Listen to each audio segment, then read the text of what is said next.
Today I'm going to make the buttercup wreath for you, which you can use for spring and summer. So I've taken a grapevine wreath and I'm just going to lay some of the Spanish moss on it and kind of tuck it into some of the spaces here.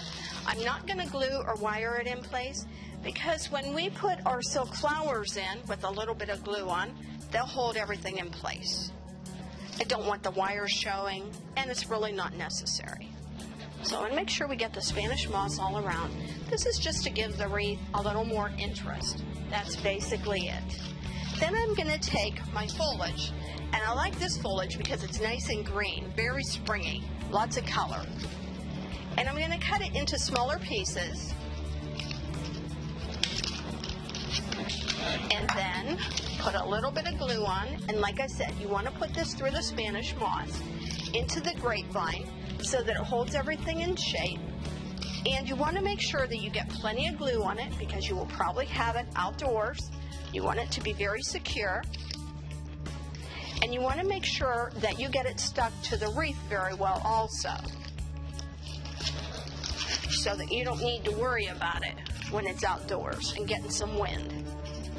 All the silk flowers can be outside. You could maybe get a few years out of them even if they are in the rain and the sun, they still last very well. So does the grapevine wreath, and so will the moss. Now I'm going to put our buttercups on it. And I want to leave the buttercups with some length to make our wreath more interesting. We'll use some flowers like the buttercup that will have the length on them. And then we'll have some that are flatter in the arrangement so that it looks three-dimensional, so that it doesn't just look real flat. This one here, I'm going to get a little bit of shape too. Sometimes I'll have all my flowers head in the same direction. Sometimes I don't. I think it keeps it interesting if they look like they're just growing there. Okay.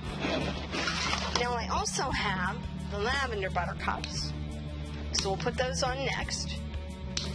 And you just want to space them out. You don't have to be perfect,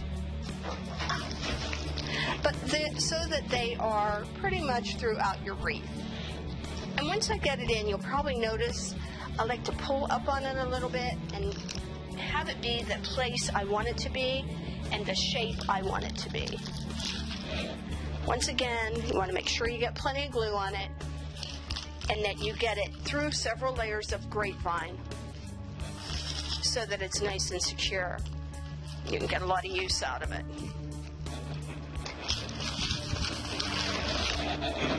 I have a little more of the bright yellow flowers. Now these stems are plenty long, so I'm going to cut them into smaller sizes because they're just a little bit too long for this wreath. So I'll cut them like this. This end is nice and wispy, and that's going to really look neat in our wreath.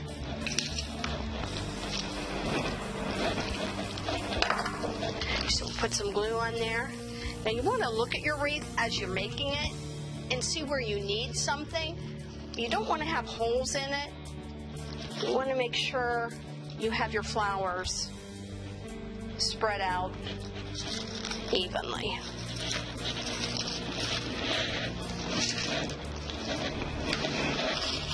And like I said, we don't want it to be flat, so you want to give it some shape.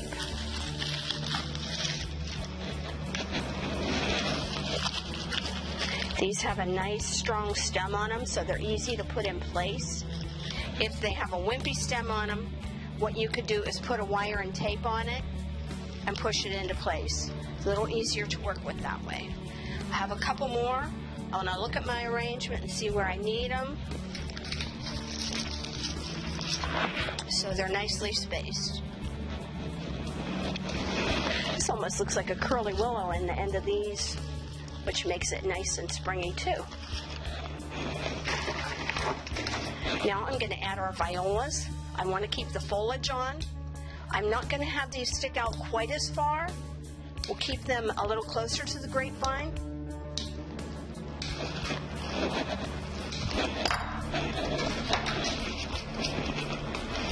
And we'll stick them in where we have little holes. And space them throughout the wreath.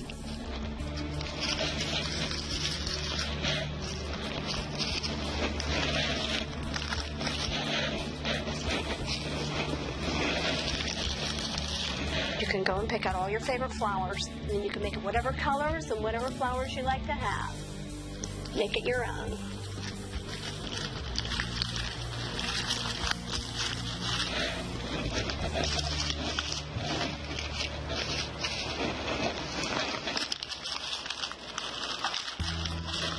Now, I'm going to glue my bird nest in. I put a little bit of moss in. I put a little bit of glue on that. Put a little bit of glue, actually plenty, on the bottom of my bird nest. Stick it in there a little bit. I love these eggs. They're so cute. A couple different sizes.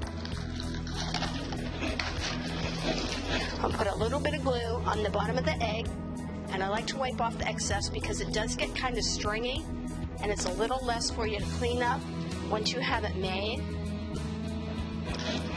So we'll put a little nest of eggs in there. And now I have some iris. This one has a little bit of grass. I'm going to leave that on because I think that's really interesting.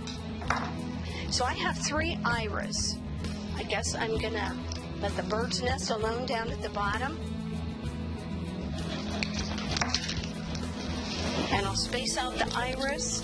I'm not big on having them exactly perfect or exactly apart from each other. I like things that are a little more natural looking.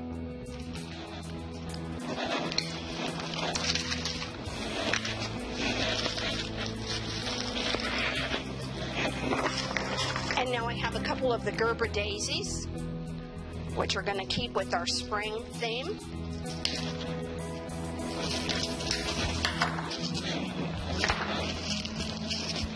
And I think there's a space right here.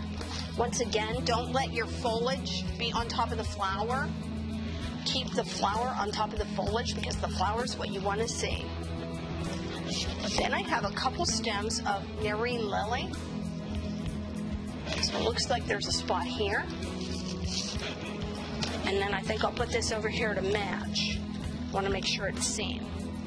So here we have our buttercup wreath, which you can use in spring or summer. Goes together pretty quickly. Lots of nice colors. Thank you for joining us.